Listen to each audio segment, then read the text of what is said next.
What's up, everyone? Welcome back for another episode. Got another special guest with me here today. We've got Will Locklin.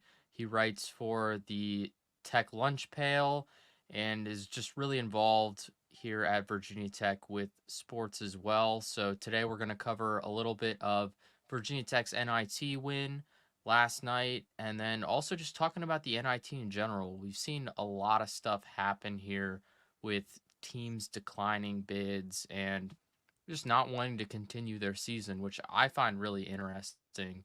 Will, how do you feel about teams not wanting to continue playing? Well, I think it kinda is situationally dependent, right? It seems like the teams that we've seen over the past couple years, when it's becoming more of a trend, are the teams that are usually very, very close to making the tournament. I mean, last year we had UNC, and they were expected to be the best team in the country, actually. They were the preseason top team after coming off of a national championship appearance, the year prior. And they obviously had a ridiculously disappointing season, didn't end up making the tournament, fell in the quarterfinals of the ACC 2023 ACC tournament to Virginia. And they declined an NIT bid. And I can understand why, just because at that point, maybe you just want to hit the transfer portal. And that's kind of what they did, right? Because you look at the difference between last season and this season, they didn't have Caleb Love. He went to Arizona or Michigan rather than Arizona. Um, but they brought in Cormac Ryan and Harrison Ingram, and those have been two pretty key pieces on their team that's now reestablished themselves as a one seed and a top five team in the country. And they went to the ACC championship as well, falling to NC State. But I think when you look at a team like North Carolina, they maybe had some justification. You look at this year's, I guess, prime example in the ACC, and that's the Pittsburgh Panthers. They were pretty close as well, and honestly, let's be real, they definitely deserved it over Virginia if you're going to give an ACC bid based on what we saw last night from the Cavaliers, and honestly, kind of how their seasons was even trending for the back half of the year.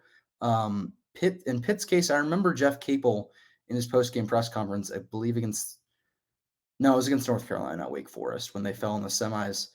He still campaigned that they were obviously a tournament team. Even Hubert Davis said, "Yeah, Pittsburgh is absolutely a tournament team."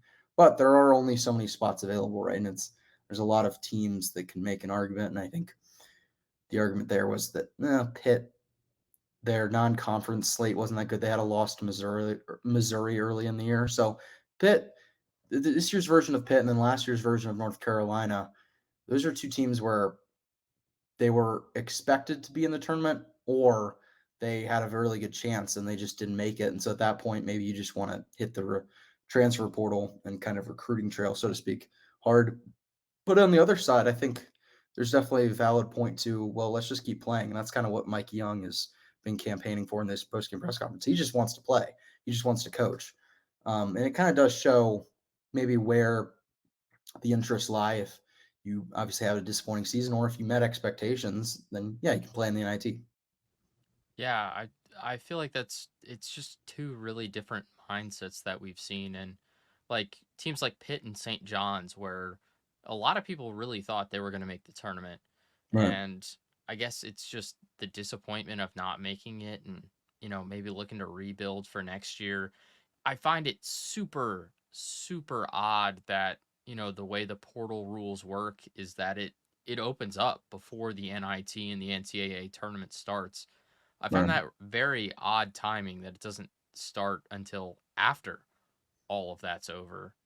Just the idea that you can decline an NIT bid to get a jump start on recruiting, or you can accept your NIT bid and, in most cases, sort of push that back just a Mhm. little bit. I feel like that's a very weird scenario. And you would think it would be, sometime after the true season for every single team was over that the portal would enter, but instead Yeah. it opens up before. Just doesn't really make sense to me Well, the way and that they've designed that.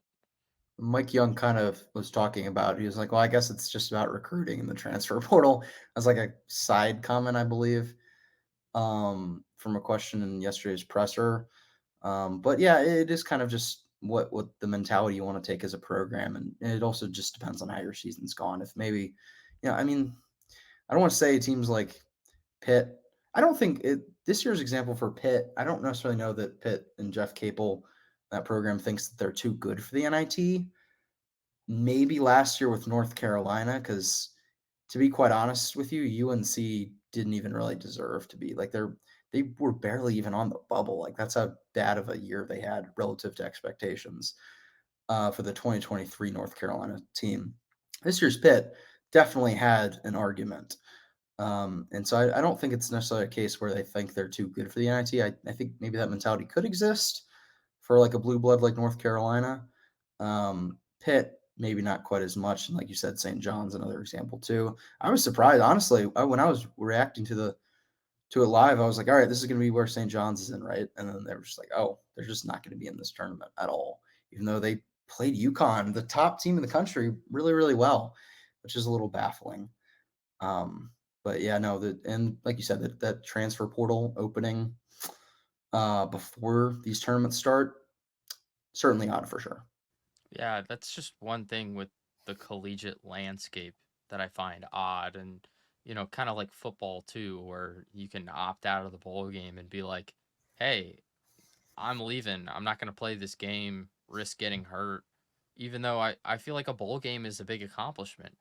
I mean, Sure. obviously there are bowls that are significantly more important and valuable than others, but at the end of the day, I think a playoff game is a playoff game, and I find it a little strange that there are so many teams that, aren't interested when just continuing to hoop with their boys. But I guess that's just the way college is now with so much with, the NIT, the NIL, the transfer portal, everything going on. It's really changed up college sports quite a bit in, Mhm. the last several years, and it's just a totally different beast that Mhm. everyone's been thrown into over the recent times.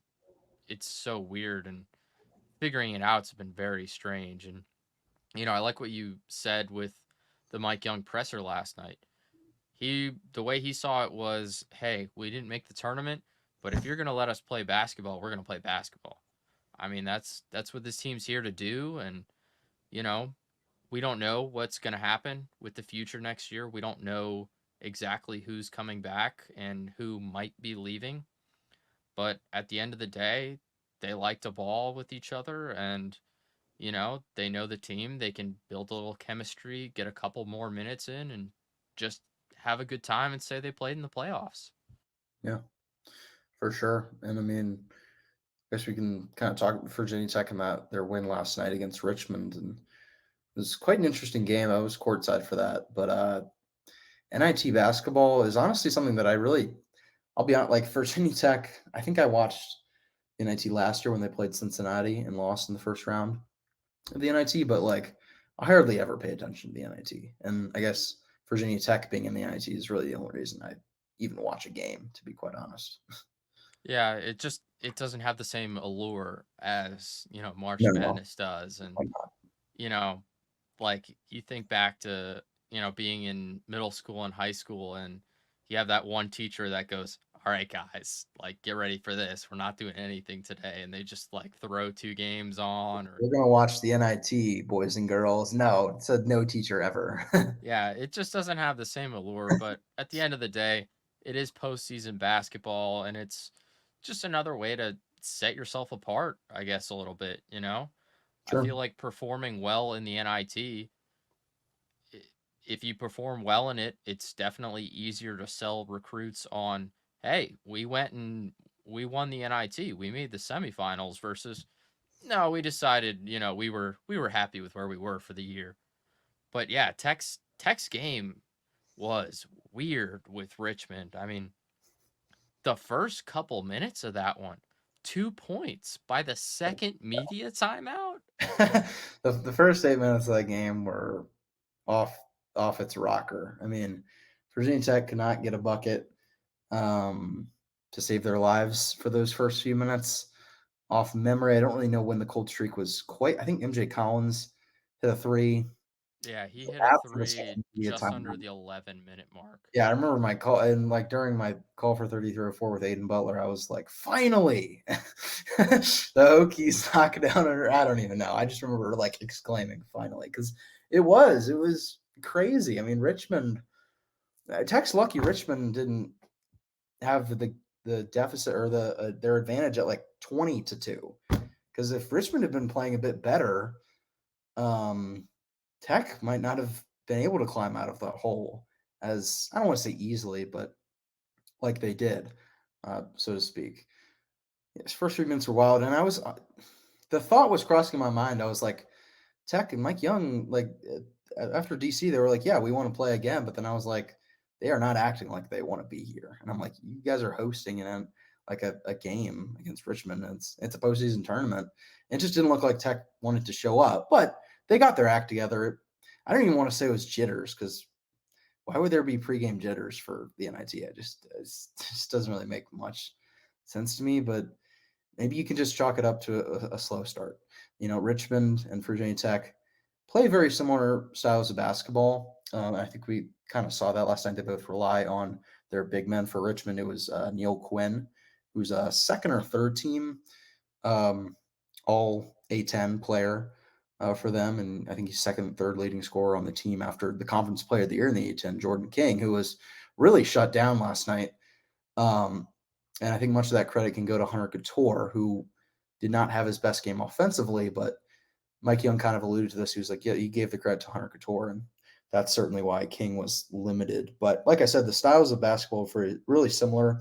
I mean, Tech plays, with a lot like through like the middle of the floor with their big men and kind of like exchanging with the guards on those like dribble handoffs and stuff like that. And they did a lot more of that maybe when Justin Mutz was here. Lynn Kidd, not quite the same player as Justin Mutz, but they still like that's just the heart of Mike Young's offense. So you're still going to run those plays. It's just a different dynamic. But we saw that with Neil Quinn too. I mean, the amount of times I just had to say like Quinn, like when I was doing play-by-play, it was like Quinn back to the guard and then back to him, and they just kept like passing it back and forth. um, but that's kind of style they play. Tech ended up running it better over the course of the game.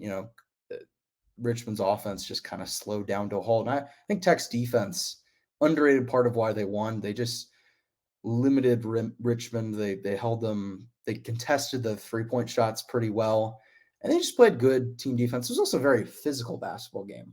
Holy, I mean, there were like I don't know. The refs just didn't want to call a lot of fouls, and I mean, we saw Hunter Couture and Sean Padula get really animated. That actually happened right in front, which is cool about courtside.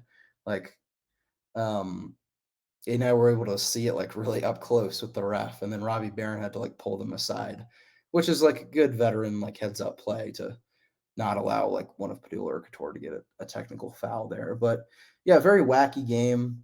Certainly the start for Tech wasn't ideal, but because of their defense, because of the kind of the late shot making from MJ Collins and Sean Padula, they were able to kind of weather the storm from Richmond over the course of the game. Yeah, it was really odd with those fouls. I mean, we don't normally see guys get to Padula like that.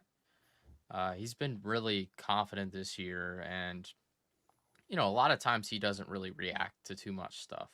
And there were a lot of calls where, I mean, I was sitting 2 feet from the baseline taking pictures for that one, Yeah. and I was just looking like you could tell he was getting frustrated, and I feel like rightly so. The one where I'm not Couture I'm not gonna say they were leaning one side or the other, the refs were, but they were definitely just letting them play through quite a bit.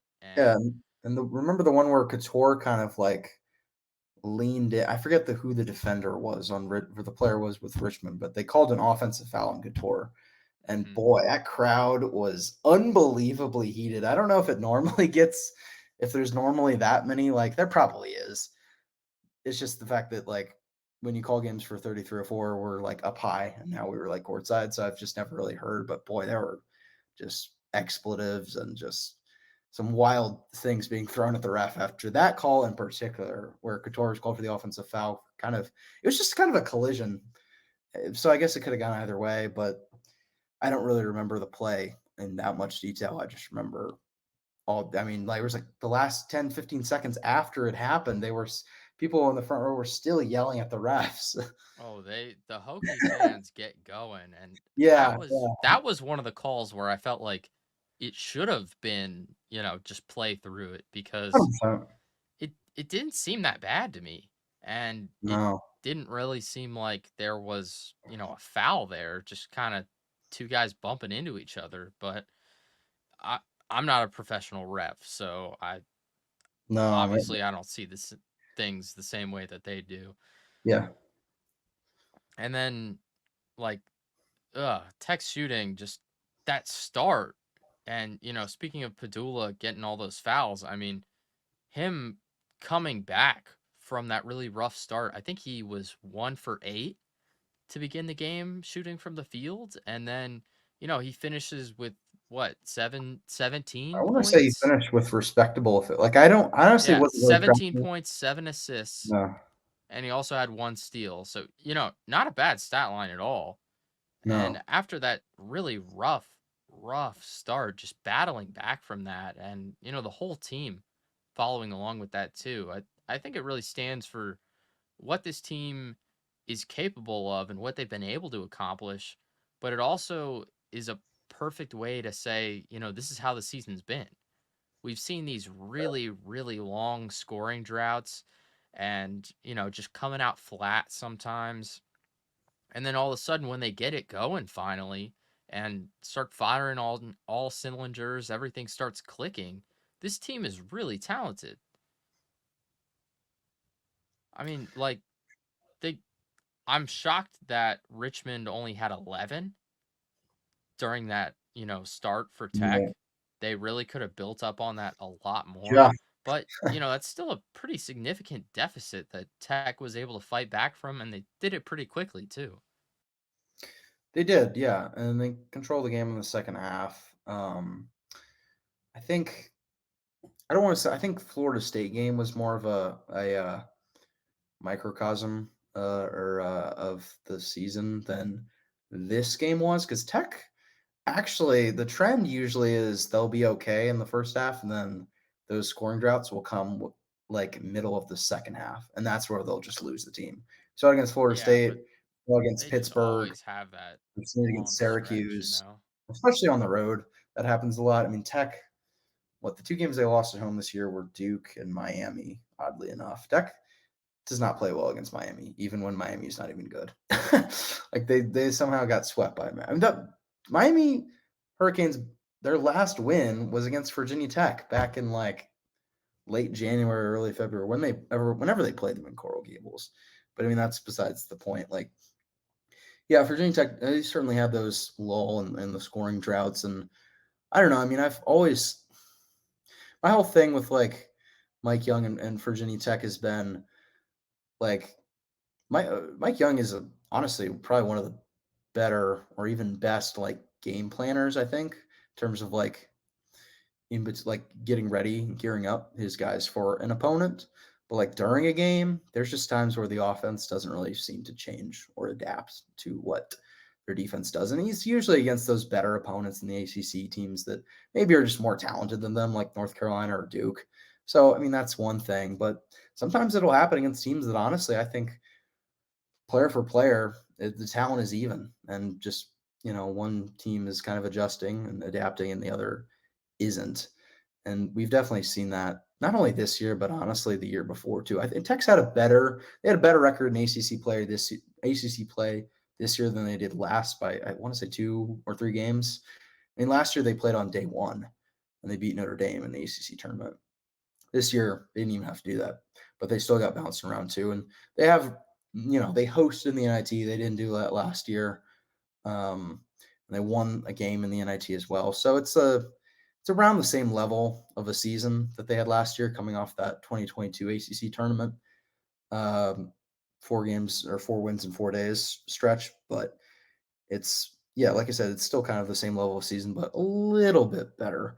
Um, it'll be interesting to see. I wouldn't be surprised. I mean, I think the roster for Tech is going to look quite different, and part of that is just because they lose quite a few guys, Yeah. like Robbie Barron, Hunter Couture, which stinks. obviously, but it's kind of a similar thing with Justin Mutz last year. Like, Melajal Poteet and I guess Makai Long, but he hasn't played since late January, I want to say, against NC State, if I remember correctly. Yeah, it's been a And I while for mean, Mackay. yeah, Sean Padula, I don't know. I swear, we guys to get your take on this. Sean Padula, I feel like whenever I'm like, everyone's like, oh, he's 100% coming back or he's 100% going to transfer. And I don't really know what to think. I honestly have no idea. Uh, Yeah. Pretty much the way I see it is we'll know soon enough. I would say my take on it is I would be happy to have him back. I mean, he's led this team. 100%. He's had a great season. Every player has their faults, but he has really carried the workload this year for a lot of games for Tech, and he's played well. He's put the buckets up. He's been passing really well. He gets his boards pretty well for a smaller size guard. He rebounds pretty well, so I'd be happy to have him back. I think that would be great for the team. Going into next season to retain one of their starters, one of their workhorses who really leads them in a lot of statistics. And, bringing him back would be awesome. But I have no idea what he's going to do. I mean, he knows that he has the reins if he comes back. I don't know what the NIL looks like and how much that influences him, whether we're able to pay as much as other schools might be, or, Right. what he could be getting paid. I have no idea on that one. And then we've seen he's gotten a lot of hate here as well, which is one thing that I've seen thrown around in the conversation too is, he's caught a lot of flack for a guy that has really led this team and put up the numbers. He turns the ball over quite a bit, but can you really blame him? I mean, he's playing high 30s minutes. His usage is, I think, one of the highest in the leagues. I mean, he's getting worked, and you can tell that, he gets beaten down sometimes and he gets tired, and And I Tech, don't fault him for that at all. they don't have a lot of other guys who can. Uh, Hunter Couture has definitely rapidly, I would say, improved his ability to like get his own shot in certain situations. But Tech doesn't have a lot of guys that can just like go 1-on-1 and get a bucket. Sean Padula Yeah. can do that better than anyone on the team. MJ Collins can do that as well. Tyler Nickel honestly was more of just a catch and shoot spot up guy, and he's really good at that. And he's flashed that ability in certain like if you get him kind of in the post, he can maybe make like a fadeaway shot just because of his height. But Tech doesn't have really a lot of guys who can create offense at a super high level without or like on the like off the dribble, right? And Sean Padula, I think honestly, I think people underrate like how much worse the Tech offense would be if they didn't have Sean Padula. Oh Quite, yeah. it would be quite substantial. Like you said, he leads the team. I mean, he was nearly top 10 in the ACC in scoring. Led the team in assists. And, Tech didn't have the services of Justin Mutz this year. So we knew Sean Padula was going to have to take more of a on ball role, just as like your pure point guard, even though he's more of a scoring guard, I would say. But yeah, no, I think Trumpadula, I don't remember too many games. I remember the Auburn game was certainly a struggle for him. And there is inconsistency, but if that happens against better teams, then Yeah, I so mean, be you're it. playing Auburn. Auburn's a really good team. Auburn's Like, like a top 10 team in the yeah, AP, and they are way, exactly. way underseeded as a four seed. Um, and so, yeah, I 100% agree that I think people just kind of look at, oh, Shampadula had like 5 turnovers. He's to blame for this loss when like there's like in Tech's rough games, it's not just been Sean, it's been like so many other guys. Like MJ Collins uh didn't really step up until ACC play started, which kind of happened to him last year, but he was a freshman, so you know, I think well, if we want to talk about this returner wise, if you hope to have Sean back, if you don't, then you really got to hit the transfer portal hard for like a guard of that caliber. Yeah, Otherwise, Tech, either that or you have to find a way to really quickly develop Jaden Young and Rex That's true. Steiner. I Yeah, mean, they've played a lot this year, and we've seen a lot of flashes for Jaden Young over the past, couple of months. You can really see that he's going to be a good player, but stepping into Sean's shoes is going to be really tough for those guys. So yeah, I do yeah, think you'd probably have to hit the portal for someone to really lead yeah, that group. for sure. And I wouldn't say Jaden Young or Rex Steiner will be ready to do that kind of stuff probably until at least their junior years. Which, yeah, fair enough. And that's like Sean Padula went from I believe he played off the bench every year or every game of his freshman year. I want to say behind Storm Murphy, and last year was a starter. So I don't necessarily know if because Rex Steiner hasn't been off the bench Yeah, every game. he's taken a step So back it recently. We haven't seen very much of him. I think he'll just need to kind of develop more, and yeah, it'd be nice if they brought in like a senior or graduate level guard who averages what, like 15 points a game is what Sean did. If that were potentially happen, but if Sean's back, then that's awesome because you got him, Tyler Nickel, hopefully can be a bit more consistent. Honestly, you could go through line and you hope all these guys are a bit more consistent, right? MJ Collins as a junior should be pretty good. And then Lynn Kidd didn't, I think Lynn Kidd will be back. He has another year of eligibility. And I mean, he wasn't honored on senior day. So I think he'll be back as like a fifth year senior or graduate student, whatever you want to label it as. So at that point, what you have four out of your top six guys Yeah, and then to you got return. at least two really good recruits coming in with That's Ryan true. Jones and Tyler Johnson. So yeah, two good recruits coming in. I mean, I think Ryan Jones is going to be playing a lot right from the start, I hope getting so. him ready for college because from what we've seen of him, he's going to be a really good player. It looks like he really does have the tools to fit Yeah, well into this offense. I looked into like some highlights from his high school stuff. I think when he like announced that, but then I don't really remember too much. But I seem to he's a forward, right? Or like a wing player. Yeah, he's like a four. I mean, you could stretch him Okay. into the five. Um, but yeah, That he's might be like good. a mobile, really good Well, shooter from range as well. that would So be good good because hands, you big, tall know, guy. like Robbie Barron and Makai Long aren't going to be back, and there's Yeah, like your power forwards or like your fours, and Tyler Nickel is like a hybrid, right? So I yeah. see I Nickel think of play. him more as like a three, but Yeah, he can play the four in a smaller yeah. lineup. I would say.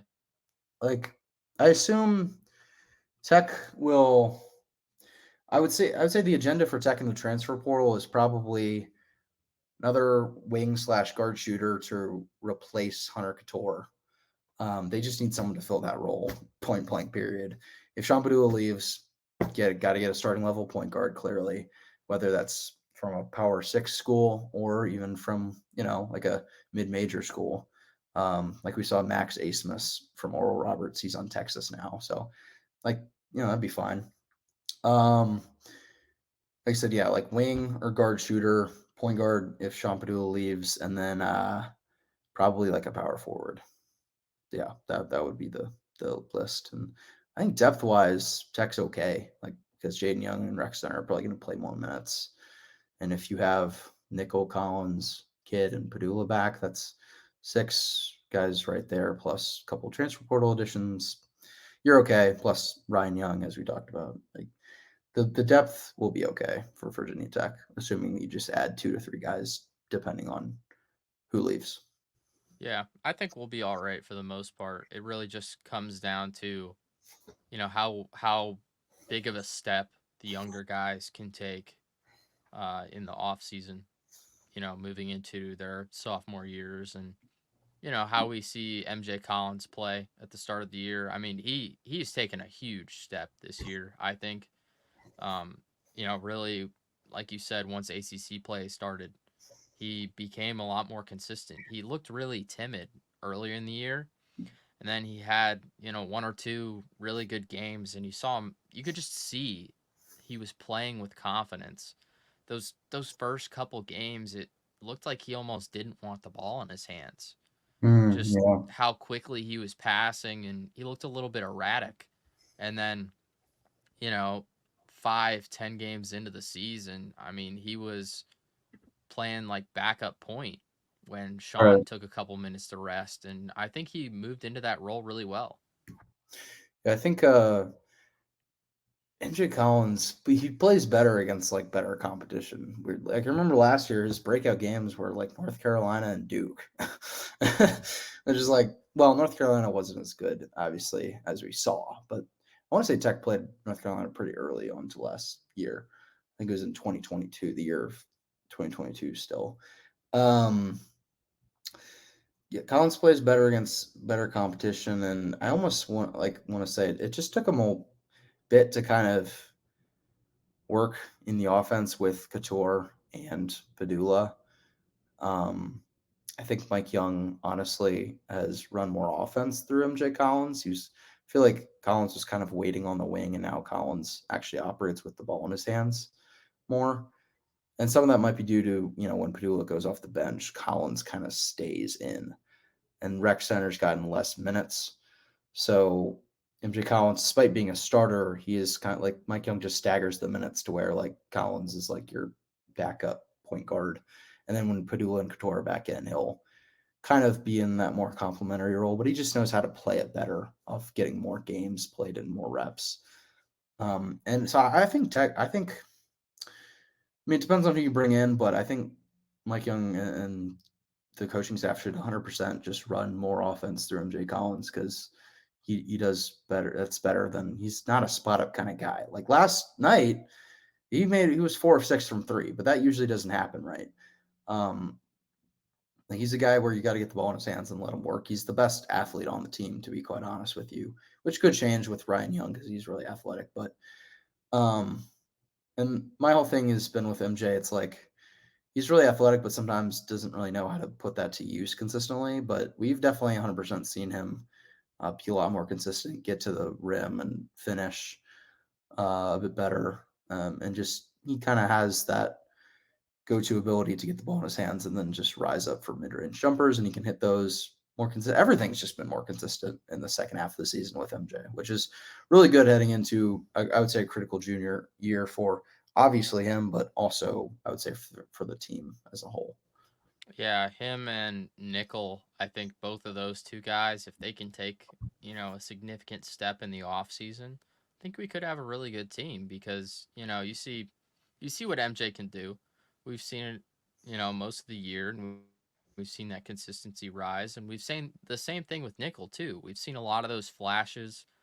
We know he didn't play too much last year at UNC and, coming here he's been playing really significant minutes. He's had a lot of really good games, and he also just has all those tools for success. You can see, his Yeah, defense has taken a big step up over the course of the year. He was sort of a little bit of a liability earlier in the year.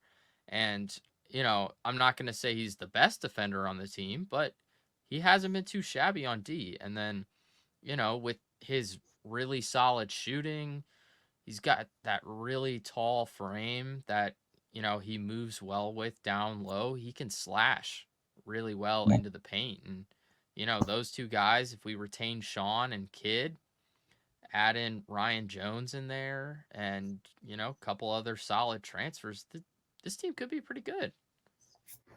100%. Yeah, I would definitely agree. And next year's like a really critical year for Virginia Tech. I mean, I think the general sense. Well, here's an interesting perspective. A lot of Tech fans aren't the highest on Mike Young right now, and like I guess I understand why when you watch every game, but from an outside perspective, and this is something that I gleaned from the ACC tournament, and I even heard from like uh, friends of ours like Carter Hill, who was kind of talking about like the outside perspective is like people think it's crazy. Like other fans in the ACC or other media members, I should say, like when we were at the ACC tournament, kind of scoffed at the idea of like Mike Young being like on the hot seat. They're like, "What? What are you talking about? Like this is ridiculous." Like that just didn't make any sense because last year that or 2 years ago the 2022 ACC tournament run, and I mean Tech's just been a pretty solid program under Mike Young and his years for sure. And it's been 2 down years, well, yeah, I guess if you wanna call it that.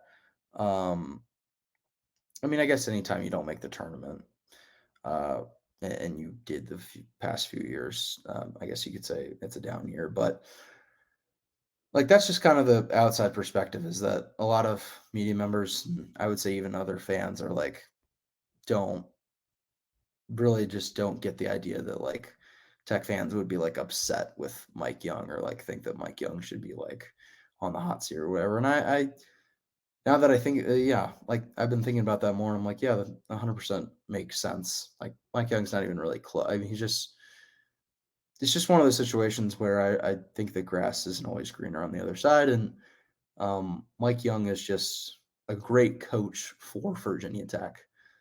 Um, like he's just a really good ambassador, I think, for like what Virginia Tech is and what they kind of stand for. And I don't really know who would. I don't know how many coaches would get the Virginia Tech job and do all that much better of a job. Yeah, same. I'm thinking the same exact thing.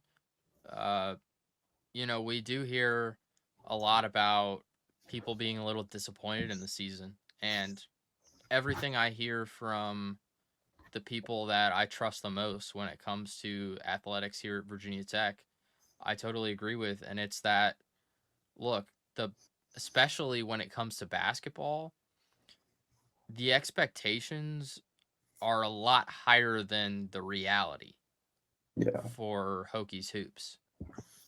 And that, a realistic expectation would have us right where we're at. Obviously, you always want to be doing the best you can and even better.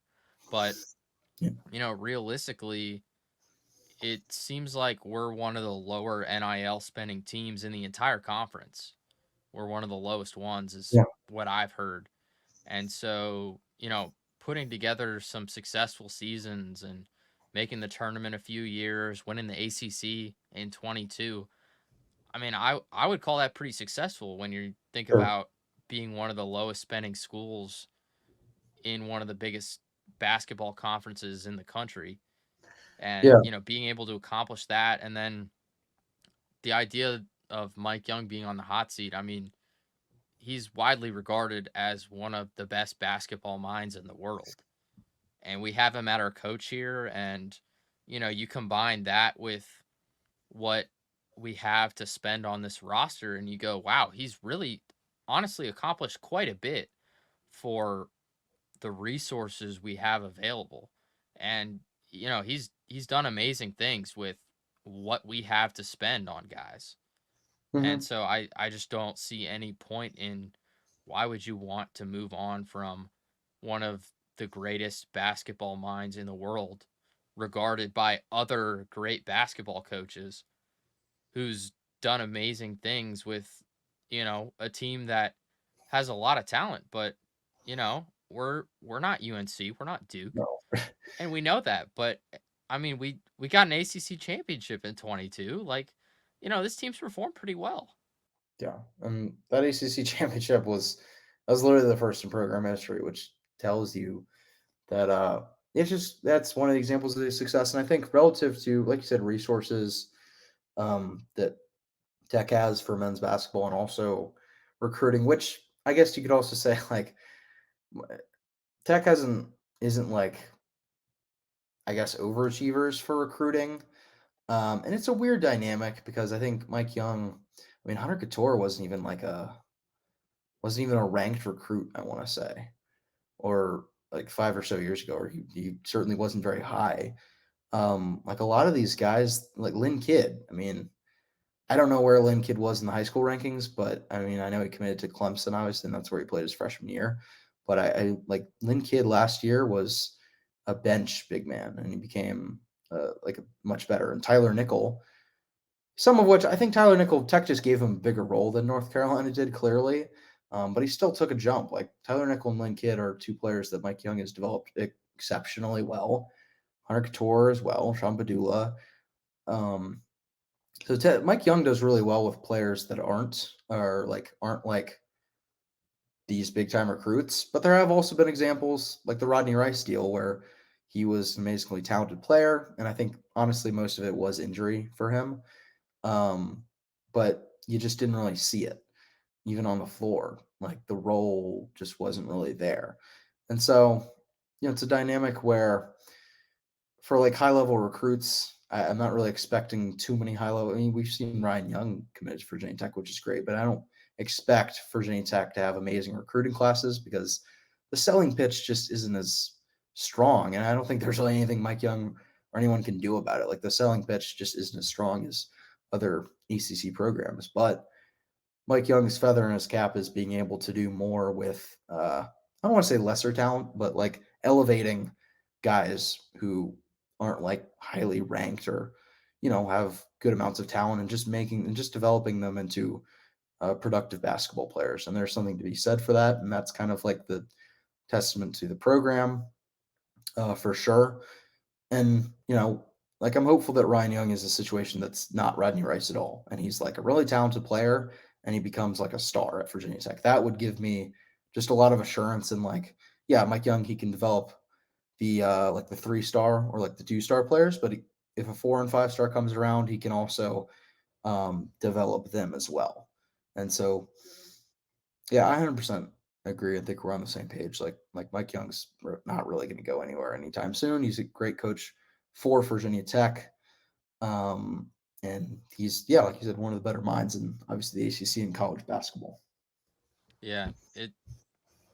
I I like what you said there earlier that we really have seen Mike Young. He brings out the best in all of his players, no Yeah, matter how high or low they were recruited. He really brings out the best in them, and we've seen that with all kinds of guys. He we've seen several players come through, and Hunter Couture is a great example of that. He's been a fantastic basketball player for Virginia Tech.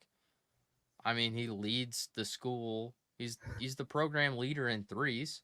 I think he just eclipsed 1,500 points in his career in yeah, that he did. last game at Yeah, Castle. I mean, that is a really successful basketball career for, a guy that wasn't a 5-star.